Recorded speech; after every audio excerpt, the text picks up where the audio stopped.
हाँ जी, तो स्टूडेंट्स ये रही आपकी एक्सरसाइज 4.12 जिसमें करके रिपीट कीजिए एक्सरसाइज 4.4 को, यानी कि एक्सरसाइज 4.4 जो आपने की थी हल, उसको एक दफ़ा रिपीट कीजिए, लेकिन इस दफ़ा यूज़ कीजिए आप 0.7 वोल्ट ड्रॉप मॉडल डायोड का। ठीक है जी। यानी कि पहले डायोड आपको याद होगा आइडियल डायोड मॉडल था हमारे पास, ये नीचे एंड पे जाके उसने लिखा भी हुआ है, लेकिन आप वो कह रहे हैं प्रैक्टिकल डायोड मॉडल इस्तेमाल कीजिए, यानी जिसके क्रॉस 0.7 वोल्ट का ड्रॉप देना पड़ता है। ठीक है जी। तो वो कहता है to obtain a better estimates, यानी ये क्यों आप कर रहे हो, ताकि आपको बेटर एस्टिमेट्स यानी कि बेटर वैल्यूज़ मिल सकें आई और वी की, जो आपके यानी कि एग्जिस्ट करती हैं यहाँ पे इन्वायरमेंट के अंदर। अब बच्चों हमारे पास आइडियल तो वो था जो हम माइंड में सोचते हैं, लेकिन जब हम यानी कि यानी अपना कह लें कि वर्ल्ड के अंदर कोई चीज़ बनाएंगे तो उसके अंदर तो यानी कि प्रैक्टिकल डायोड मॉडल ही पाया जाएगा ना। तो डैट्स वाई वो कह रहा है प्रैक्टिकल डायोड मॉडल की कैलकुलेशन एक दफ़ा करके देखें। टोटल आपके पास वो थी छः छः शेप्स। तो मैं हर वीडियो में टोटल 3 शेप्स हल कर दूंगा। ठीक है, 3 3 यानी कि 2 इसकी वीडियोस बनेंगी। तो फर्स्ट ये शेप थी हमारे पास, तो इसमें हमने अब कैलकुलेट करना है करंट को। तो देखो बच्चों, जैसा कि सिंपल आपको बताया था, अब यहाँ पे बस फ़र्क ये आएगा कि डायोड के क्रॉस भी हमारे पास क्या पाए जाएंगे, वोल्टेज पाए जाएंगे। अगर आपका डायोड फॉरवर्ड बायस्ड होता है तब आपने उसके क्रॉस वोल्टेज मेंशन करना है, जो कि 0.7 वोल्ट होंगे। ठीक है, तो देखें काफ़ी सिंपल है, अभी आपको समझ आना स्टार्ट हो जाएगी। तो सबसे पहले हम चेक करते हैं हमारा डायोड क्या यहाँ पे फॉरवर्ड बायस्ड है। तो देखो बच्चों, करंट फॉरवर्ड बायस्ड एक डायोड कब होता है, जब उसके यानी कि एनोड की तरफ ज़्यादा वोल्टेज हो कैथोड की बजाय। ठीक है जी। अब देखें जो करंट है वो, हम करंट को नहीं अभी देखते, ये जो 5 वोल्ट है ज़रा गौर कीजिएगा। 5 वोल्ट जो है वो हमारे पास, आपने ना रजिस्टर्स और करंट्स वगैरह सबको इग्नोर करना है। जो 5 वोल्ट है वो डायोड के एनोड की तरफ अटैच है। देखिए 5 वोल्ट हमारे पास डायोड के एनोड की तरफ अटैच है, ये एनोड है, यानी कि इसके डायोड की डायोड जो है उसके एनोड की तरफ 5 वोल्ट आ गए। ठीक है, यहाँ पे मैं साइड पे लिख के आपको समझाऊंगा, क्योंकि ये आपके माइंड का हिस्सा है। 5 वोल्ट आ गए एनोड की तरफ। और कैथोड की तरफ कितने वोल्टेज आ रहे हैं बच्चों, देखो ज़रा गौर से। कैथोड की तरफ वोल्टेज आ रहे हैं नीचे से ग्राउंड की तरफ से, जो कि 0 वोल्ट होते हैं, तो यहाँ पे 0 वोल्ट आ रहे हैं। तो अब ये कंडीशन होती है कि डायोड हमारा फॉरवर्ड बायस तब होता है जब एनोड के वोल्टेज कैथोड के वोल्टेज से ज़्यादा हो। तो ये साफ साफ जाहिर हो रहा है एनोड पे ज़्यादा वोल्टेज है कैथोड की बजाय, तो ये तो हो गया फॉरवर्ड बायस्ड। और जब ये फॉरवर्ड बायस्ड होगा तो फिर पता क्या होगा, फॉरवर्ड बायस्ड होने की वजह से इसके क्रॉस वोल्टेज आ जाएगा, वोल्टेज का ड्रॉप 0.7 इस तरह से। ठीक है जी, इस तरह से हमारे पास इसके क्रॉस वोल्टेज आ जाएंगे 0.7 वोल्ट। समझ रहे हो, ये चक्कर है सारा। तो अब आप देखें बच्चों, ये जो वोल्टेज यहाँ पे मेंशन है वी, वो किसके यानी कि उसके पैरेलल में क्या लगा हुआ है, डायोड लगा हुआ है। क्योंकि ये जो वोल्टेज है इनका एक टर्मिनल, जब दो चीज़ों के अपर और लोअर टर्मिनल कॉमन होता है तो वो पैरेलल में होता है, और पैरेलल में वोल्टेज सेम होता है। तो देखो बच्चों, यहाँ पे इनका एक वायर का टर्मिनल कॉमन हो रहा है, डायोड की एक वायर यहाँ पे अटैच है और इसकी भी एक वायर यहाँ पे अटैच है, और दूसरी तरफ इसका नेगेटिव टर्मिनल डायरेक्ट ग्राउंड के साथ यानी कि इनडायरेक्टली कनेक्टेड है। तो इसका भी ग्राउंड के साथ कनेक्टेड है डायोड का, तो इनके वोल्टेज आपस में इक्वल है, यानी कि V 0.7 के इक्वल हो गए। V is equal to 0.7। ठीक है बच्चों, ये आपने वोल्टेज फाइंड आउट कर लिए। अब करंट की बारी आती है। करंट कैसे मालूम होगी, देखिए करंट के ऊपर लगेगा लिविंग करंट फार्मूला। ये जो करंट है ये कहाँ से लीव करके आ रही है, फिर 5 वोल्ट से लीव करके आ रही है। तो जिस मैंने आपको बताया हुआ, जिस नोड में से करंट लीव करती है, जिस बैटरी में से, उसी वक्त उसके वोल्टेज लिख के आगे माइनस लिख देना होता है। 5 माइनस आ गया। ठीक है जी। और आगे जाके ये एंटर करती है डायोड के पॉजिटिव टर्मिनल में, डायोड के वोल्टेज के पॉजिटिव टर्मिनल में। तो लिहाजा आगे इसके वोल्टेज लिखे जाएंगे प्लस में 0.7, प्लस 0.7, लेकिन बाहर वाले माइनस की वजह से ये माइनस 0.7 हो जाएगा। अब ये जो करंट है बच्चों, करंट ने मूव करना होता है नोड टू नोड, ये नोड टू डायोड नहीं मूव करेगी, ये नोड टू नोड मूवमेंट करेगी। तो लिहाजा करंट इस डायोड में से भी लीव करेगी, क्योंकि आगे अभी ये नोड टू नोड मूवमेंट नहीं हुई। तो करंट जब इस डायोड में से लीव करेगी फिर से आगे माइनस आ जाएगा और जाके ये ग्राउंड नोड में एंटर कर जाएगी। लिहाजा आगे ग्राउंड नोड के वोल्टेज आ जाएंगे और जितनी रेजिस्टेंस रस्ते में आई वो बटे में लिख दी जाएगी। कितनी आई है जी, 2.5 किलो आई है। अब अगर आप इसको कैलकुलेटर पे सॉल्व करते हैं तो आपको वैल्यू मिल जाएगी करंट की भी।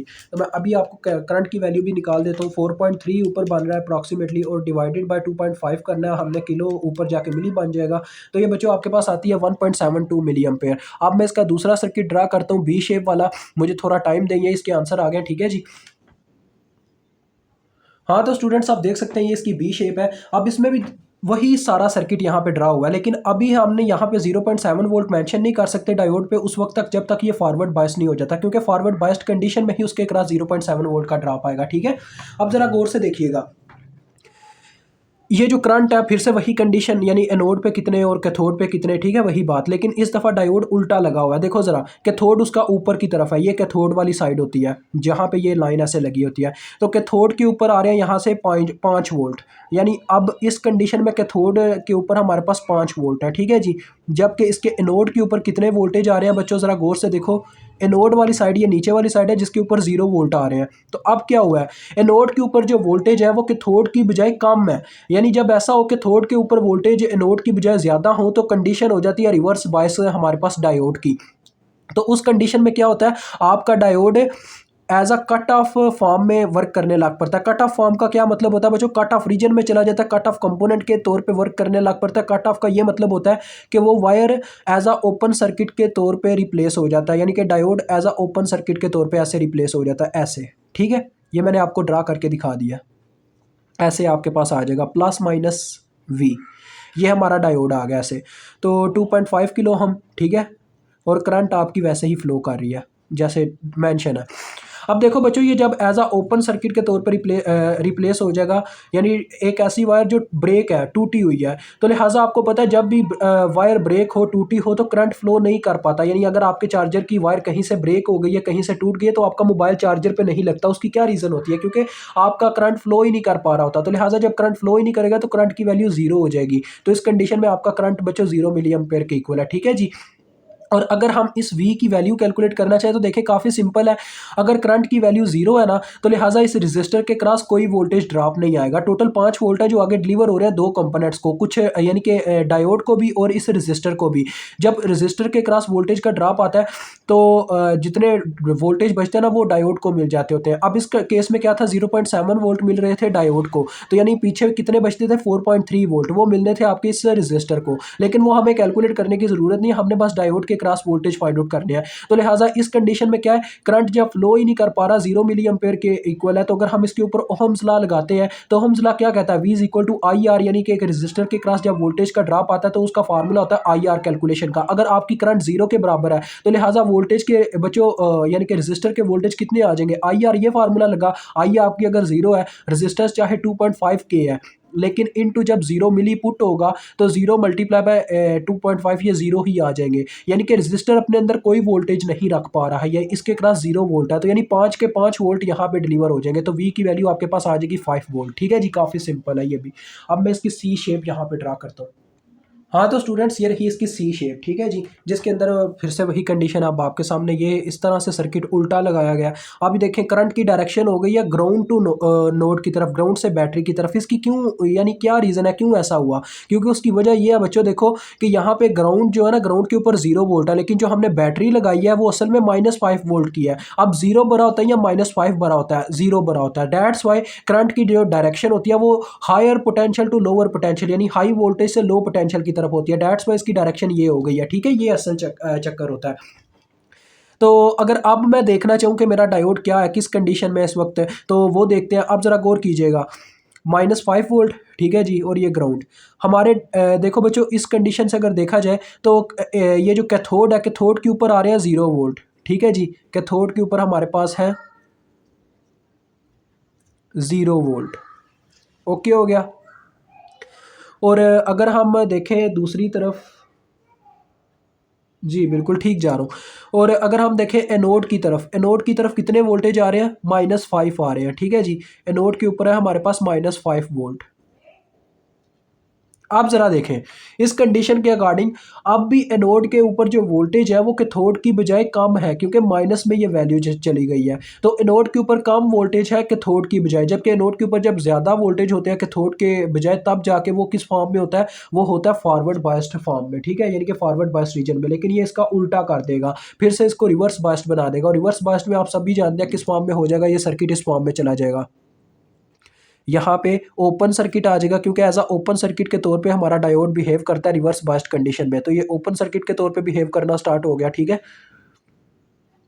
इस तरह से कुछ आपके पास आ गया -5 वोल्ट, ये 2.5 किलो ओम का रजिस्टर, और इसके क्रॉस इस तरह थे हमारे पास वोल्टेज माइनस प्लस V, यहाँ पे 0 वोल्ट है, और यहाँ पे हमारे पास ऐसे डाउनवर्ड एक करंट मूव कर रही थी। अब बच्चों आपके सामने सिंपल सी फिर से वही कंडीशन कि जब सर्किट ओपन हो गया यानी कि नोड का नोड से कनेक्शन ही नहीं रहा तो करंट तो मूव ही नहीं कर पाएगी क्योंकि ये सर्किट इनकम्प्लीट है, क्योंकि नोड का नोड से कनेक्शन ही नहीं है तो लिहाजा करंट मूव ही नहीं कर पाएगी, फ्लो ही नहीं करेगी। डेट्स वाई हमारे पास सर्किट इनकम्प्लीट होने की वजह से यहाँ पे कनेक्शन इनकम्प्लीट होने की वजह से वायर के ब्रेक होने की वजह से करंट फ्लो नहीं करेगी और करंट की वैल्यू क्या हो जाएगी, 0 मिली एम्पेयर हो जाएगी, यानी कि वैल्यू ना होने के बराबर। सिंपल। अब यहाँ पे बात आती है बच्चों, जब -5 वोल्ट होना तब आपको कैसे समझाना मैं आपको बताता हूँ। अब कुछ बच्चे यहाँ पे गलती करेंगे, वो V की वैल्यू -5 लिख देंगे, वो यही यानी ये वाला चक्कर समझेंगे कि यहाँ पे यानी कि जब वोल्टेज नहीं थे इसके क्रॉस ड्रॉप हुए, सारे के सारे इधर चले गए। लेकिन बच्चों यहाँ पे ज़रा गौर करो, V को भी उल्टा लगाया गया। वहाँ पे क्या था, जहाँ पे जिस तरफ 5 वोल्ट थे उस तरफ पॉजिटिव टर्मिनल था, लेकिन यहाँ पे क्या है, जिस तरफ -5 वोल्ट है उस तरफ नेगेटिव टर्मिनल अब V का आ रहा है। तो असल में अब आपको सिंपल कंसेप्ट समझा तो देखें, अगर हमारी करंट 0 मिली एम्पेयर के बराबर है, इसका मतलब क्या हुआ, इस रेजिस्टर के क्रॉस कोई वोल्टेज ड्रॉप नहीं आएगा, जैसे मैंने आपको वहाँ पे वो करके बताया था, समझाया था। तो ये सारे के सारे जो -5 वोल्ट है वो यहाँ पे डिलीवर हो जाएंगे इस पॉइंट पे, ठीक है जी। ये आपको समझाने के लिए लिख रहा हूँ, ये वैसे आपके माइंड का हिस्सा है जो यहाँ पे मैं लिख रहा हूँ। तो लिहाजा अगर आप अब ये जो वोल्टेज V है ये दो नोड्स के सेंटर में यहाँ पे मेंशन है, तो अगर मैं कैलकुलेट करना चाहूँ तो क्या करूँगा, वही तरीकाकार बच्चे, जिस तरफ इसका पॉजिटिव टर्मिनल है वो वाले नोड के वोल्टेज प्लस में आ जाएंगे और जिस तरफ इसका नेगेटिव टर्मिनल है वो वाले नोड के वोल्टेज माइनस में आ जाएंगे, माइनस इंटू -5 आ जाएगा, ठीक है। ये तरीकाकार होता है। तो 0 इंटू -5 ये आ जाएगा +5, और यही आप देख सकते हैं आपके बुक पे आंसर होगा, और ये भी आपका सॉल्व होता है सी जूस। तो डी जूस को भी मेरा दिल है यहीं पे अभी सॉल्व कर देते हैं, बाकी जो दो जूस हैं उनको नेक्स्ट वीडियो में करेंगे, ठीक है जी। हाँ तो स्टूडेंट्स आप देख सकते हैं ये इसका डी वाला पार्ट है, तो डी वाला पार्ट भी मैं यहीं पे क्लियर करना चाह रहा हूँ, तो ज़रा गौर से समझिएगा। अब देखें अब क्या हो रहा है, हम थोड़ी देर के लिए यानी वही तरीकाकार देखते हैं। इसके एनोड के ऊपर अब ये उल्टा लगा दिया गया डायोड, ये 0 वोल्ट है। अब देखें इसके एनोड के ऊपर आ रहे हैं 0 वोल्ट, जबकि इसके कैथोड के ऊपर कितने वोल्टेज आ रहे हैं, कैथोड के ऊपर। ये आपके माइंड की गेम है, डेट्स वाई जो माइंड की गेम होती है वो मेरा फॉर्मल में लिखता हूँ, ठीक है। इसके कैथोड की तरफ कितने वोल्टेज आ रहे हैं, -5। अब यहाँ पे क्या हुआ है, एनोड के वोल्टेज ज़्यादा है कैथोड की बजाय, तो डेट्स वाई ये रिवर्स बायस्ड के तौर पे वर्क करेगा, और जब रिवर्स बायस्ड के तौर पे हमारा कैथोड यानी डायोड वर्क करता है तो आपको पता है उसके क्रॉस हमने वोल्टेज मेंशन कर देने हैं 0.7, क्योंकि ये हमारा प्रैक्टिकल मॉडल डायोड है, तो 0.7 वोल्ट का ड्रॉप तो वो लेगा ही लेगा। अब यहाँ पे आप ज़रा गौर से देख सकते हैं, जैसे इसके साइन है डायोड के क्रॉस ये V वोल्टेज मेंशन है, जैसे साइन इसके हैं यानी कि प्लस माइनस, क्योंकि एनोड की तरफ इसका पॉजिटिव साइन हम मेंशन करते हैं और कैथोड की तरफ नेगेटिव साइन हमेशा डायोड का, ठीक है, जिसके क्रॉस वोल्टेज होते हैं। तो लिहाजा उसके साइन बिल्कुल मिलते जुलते हैं V के साथ, यानी V की सेम टू सेम यही वैल्यू आ जाएगी 0.7 वोल्ट, ठीक है जी। ये आपके पास वैल्यू आ गई V की। अब हम कैलकुलेट करना चाहते हैं I की वैल्यू, तो देखो I की वैल्यू कैसे कैलकुलेट होगी, ज़रा गौर से देखिएगा बच्चों। ये जो करंट है यहाँ पे भी लिविंग करंट फार्मूला लगने लगा, ये नोड टू नोड मूवमेंट कर रही है, ये ग्राउंड नोड में से निकलती है और 5 वोल्ट की बैटरी में जाती है, -5 वोल्ट की। तो देखो मैंने आपको अभी बताया था कि जिस नोड में से करंट लीव करती है उसी वक्त उस नोड के वोल्टेज लिखे, आगे माइनस का साइन आ जाएगा, यानी कि जिस नोड में से लीव करी उसी वक्त उस नोड के वोल्टेज लिखे, आगे माइनस का साइन आ गया। उसके बाद नेक्स्ट देखें, ये करंट ऐसे मूव करती है, उस डायोड के वोल्टेज में एंटर करती है, जो कि पॉजिटिव साइन के साथ यानी आएगा, क्योंकि प्लस में ऐसे एंटर करके आ रही है, ऊपर से नीचे की तरफ आ रही है ना, तो पॉजिटिव में एंटर कर रही है, तो +0.7, जिसकी वजह से बाहर माइनस होने की वजह से -0.7 हो जाएगा, ठीक है। अब करंट यहाँ पे स्टॉप नहीं करेगी, क्योंकि करंट ने नोड टू नोड मूवमेंट करनी है, ये नोड टू नोड नहीं, नोड टू डायोड मूवमेंट हुई है, तो इस डायोड में से भी करंट लीव करेगी। जब डायोड में से करंट लीव करेगी फिर से आगे माइनस आ जाएगा। अब ये यहाँ से करंट होती हुई जाके इस नोड में एंटर कर जाएगी, जो यहाँ पे -5 वोल्ट की बैटरी मेंशन है, तो लिहाजा आगे क्या आ जाएगा बच्चों, आपके पास ऐसे इंटू -5 आ जाएगा, क्योंकि माइनस साइन के साथ है ये, तो लिहाजा -5 आ गया, और जितनी रेजिस्टेंस रास्ते में आई वो आपके बटे में आ जाएगी 2.5 के। अब आप इसको सॉल्व करके देख सकते हैं आपके पास क्या वैल्यू आती है। देखिए ये 5 प्लस में आ जाएगा, माइनस माइनस प्लस हो जाएगा, और 5 में से अगर 0.7 माइनस करें तो ये बनता है 4.3। 4.3 को जब हम डिवाइड करेंगे 2.5 के साथ, तो ये आपके पास वैल्यू आ जाती है कितनी, 1.72 मिली एम्पेयर, ठीक है जी। ये आपका यहाँ पे डी पार्ट भी सॉल्व होता है, और इसका जो बच्चों ई और एफ पार्ट है वो आपको इसकी नेक्स्ट वीडियो में मिल जाएगा। अभी मुझे इजाज़त दें, खुदा हाफिज़।